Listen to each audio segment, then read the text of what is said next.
धाकड़ खबर बेखौफजुमा बेबाक अंदाज।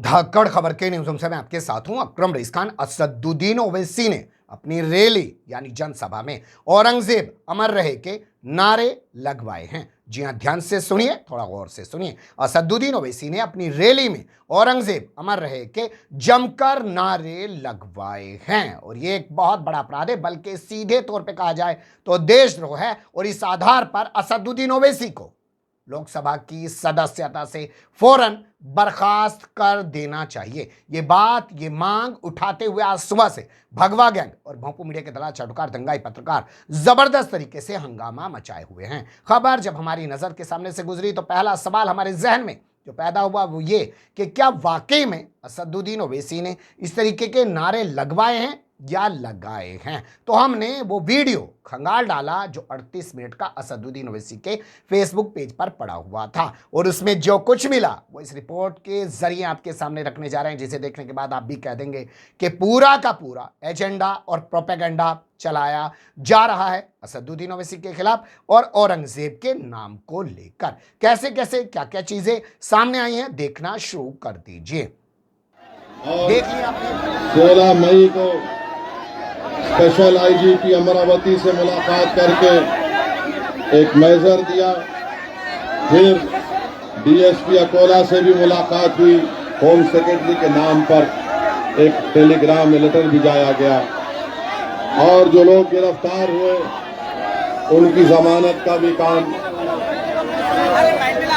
मैं आपको 1 मिनट का वक्त दे रहा हूं। जितने भी मजलिसी है, जो मजलिस से मोहब्बत करने वाले हैं, 1 मिनट के अंदर अपनी जगह के ऊपर बैठ जाओ और जो खड़ा रहेगा वो ये समझ लेना कि उसको कांग्रेस वालों ने या राष्ट्रवादी वालों ने भेजा है। बैठिए 1 मिनट के अंदर। जो खड़ा रहेगा मेरी नजर उसके ऊपर है, बैठ जाइए, बैठिए जो जहां पर है अपनी अपनी। अच्छा, जो जिसको बोल रहे हैं बैठने के लिए मत बोलो, बैठ जाओ। सुनो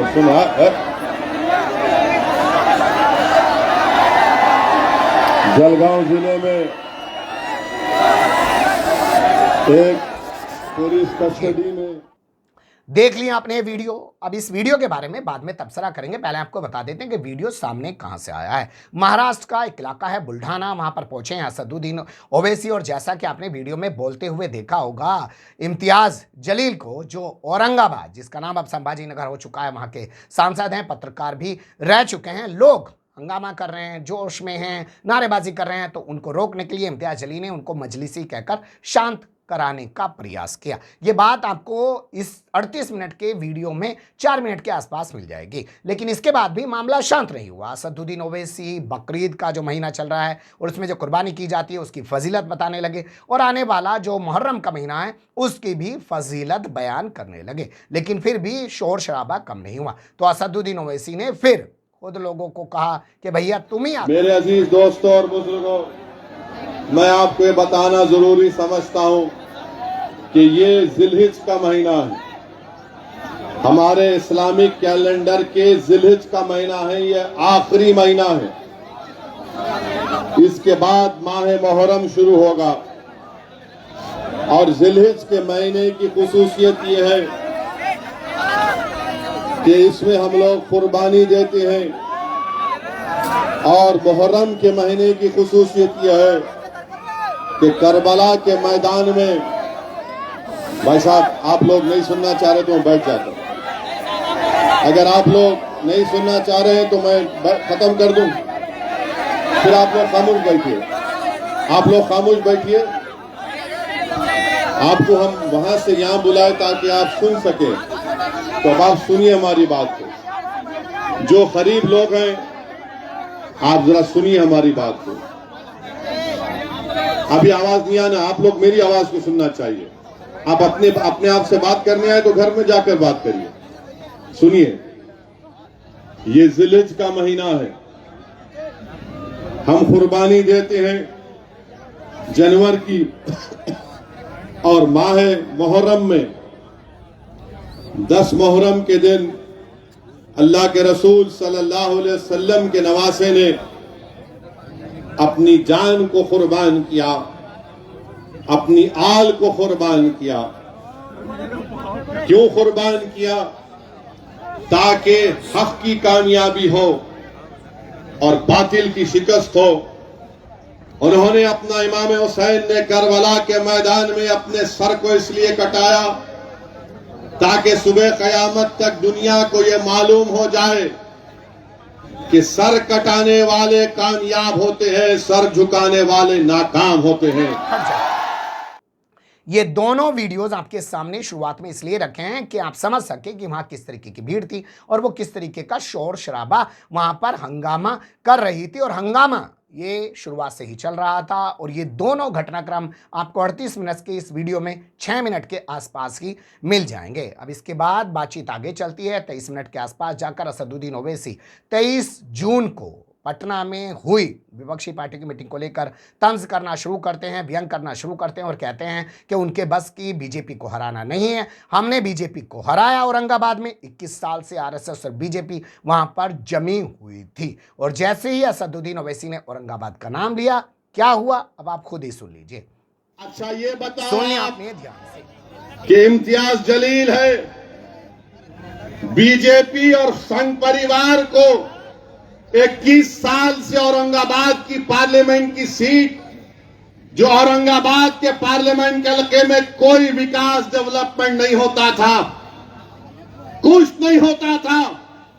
औरंगाबाद की आवाम को मैं लाखों सलाम करता हूं, चाहे हमारे हिंदू भाई हो, मुसलमान भाई हो, दलित भाई हो, हमारी खवातीन को, गयूर नौजवानों को, सिख भाइयों को, हमारे तमाम लोगों को उन्होंने कहा कि नहीं, अब बहुत हो गया, अब औरंगाबाद को इम्तियाज की जरूरत है और इम्तियाज को कामयाब कर दिया। आपने क्या हराया? हम हराए? तुम क्या हराए? तो मेरे अजीज दोस्तों और बुजुर्गों, तीसरी बात यह है, तीसरी बात सुनिए अभी, तीसरी बात यह है, नहीं सुनो सुनो, हाँ रहेंगे सुनिए, ऐसा नहीं, सुनिए हमारी बात को। आप तकरीर करना चाह रहे तो आओ यहाँ पे, आओ कर दे। हाँ अब तुम बोलेंगे यहाँ के ठहरना पड़ेगा, तुम्हारा 10 बजे तक भड़काऊ भाषण देना पड़ेगा। सुन लिया आपने ध्यान से। यानी औरंगाबाद का जिक्र आते ही लोग जोश में आ गए और कहने लगे कि जब तक सूरज चांद रहेगा तब तक औरंगजेब का नाम रहेगा। अब वो लास्ट वाली जो कटिंग है जहां पर असदुद्दीन ओवैसी बोल रहे हैं कि तीसरी बात, वो कटिंग काट कर हंगामा मचाया जा रहा है भगवा गैंग और भोंपू मीडिया के जरिए। बहुत सारे लोग असदुद्दीन ओवैसी की लोकसभा सदस्यता समाप्त करने की बात कर रहे हैं, कोई भी इम्तियाज जलील की लोकसभा सदस्यता समाप्त करने की बात नहीं कर रहा है। शायद वो दोनों की सदस्यता एक साथ समाप्त नहीं कराना चाहते हैं। खैर आप जानते ही हैं कि जब से उद्धव ठाकरे की पीठ में छुरा घोंपकर एकनाथ शिंदे ने सत्ता बनाई है भगवा गैंग के साथ मिलकर, तब से औरंगजेब के नाम को लेकर महाराष्ट्र में किस तरीके की राजनीति चल रही है। औरंगाबाद जिले का नाम बदलकर संभाजी नगर कर दिया गया है और उसके बाद अगर औरंगजेब की कहीं कोई तस्वीर भी नजर आ जाती है तो उस पर बवाल कर दिया जाता है। अभी हाल फिलहाल में आपने देखा कैसे कोल्हापुर को चलाया गया। अभी हाल फिलहाल में आपने देखा कि कैसे एक फर्जी तस्वीर को औरंगजेब की तस्वीर बताकर बवाल काटा गया। और बार बार ये बयान दिया जा रहा है कि औरंगजेब की औलादे, किसी जमाने में कहा जाता था कि बाबर की औलादे, लेकिन अब औरंगजेब की औलादे। यानी महाराष्ट्र में औरंगजेब के नाम को बड़ा करके भगवा गैंग 2024 में सत्ता हथियाने की कोशिश में लगा हुआ है, यानी कि ज्यादा से ज्यादा कामयाबी में लगा हुआ है। जैसे कर्नाटक में टिप्पू सुल्तान का नाम लिया जाता है, जैसे उत्तर प्रदेश में आ जाइए तो आजम खां और तमाम जो है मुख्तार अंसारी, अतीक अहमद और तमाम लोगों का नाम लिया जाता है। ठीक उसी तरीके से औरंगजेब के नाम को टारगेट किया जा रहा है। लेकिन आपने अगर वीडियोस को गौर से देखा और सुना होगा तो कहीं भी असदुद्दीन ओवैसी ने औरंगजेब का नारा नहीं लगवाया, बल्कि जो औरंगजेब के नारे लगा रहे थे उनको शांत कराने का प्रयास किया। लेकिन फिर भी खबरें चलाई जा रही हैं कि वीडियो को संज्ञान लेकर पुलिस मामले की जांच कर रही है, तो हो सकता है इस मामले में कोई कार्रवाई भी कर दी जाए, क्योंकि यहाँ के डिप्टी सीएम देवेंद्र फडणवीस लगातार कह चुके हैं कि बख्शा नहीं जाएगा औरंगजेब की औलादों को। तो औरंगजेब के नारे असदुद्दीन ओवैसी ने नहीं लगवाए हैं। 38 मिनट के इस वीडियो को आप उनके फेसबुक पर जाकर देख और सुन भी सकते हैं। हमने भी कुछ क्लिप्स निकाल के आपके सामने रखी हैं। लेकिन अब यहाँ सवाल ये पैदा होता है कि उन लोगों का क्या जो राजधानी दिल्ली में खड़े होकर केंद्रीय मंत्री के तौर पर, मैं अनुराग ठाकुर की बात कर रहा हूं, कह रहे थे कि देश के गद्दारों को गोली मारो सालों को, और जब पार्लियामेंट में खड़े होकर, पार्लियामेंट के बाहर खड़े होकर बोल रहे हैं कि गोडसे महान था, देशभक्त था, उन लोगों के बारे में क्या किया जाएगा। यहां असदुद्दीन ओवैसी की सदस्यता तक समाप्त करने की बात उठाई जा रही है और उधर एफआईआर तक भी नहीं की जा रही है। ये खबर थी, मुझे लगा कि आपको रूबरू करा दें। अच्छी बुरी जो भी लगी हो, कमेंट्स के रूप में आप लोग अपनी राय दे सकते हैं। खबर को लाइक कर सकते हैं, चैनल को सब्सक्राइब कर सकते हैं और ज़्यादा से ज़्यादा हमारी खबरों को शेयर कर सकते हैं। फिर ऐसे ही किसी सुलगते हुए या उलझते मुद्दे लेकर मैं आपके सामने हूँगा हाजिर। फिलहाल अभी मुझे दें इजाज़त।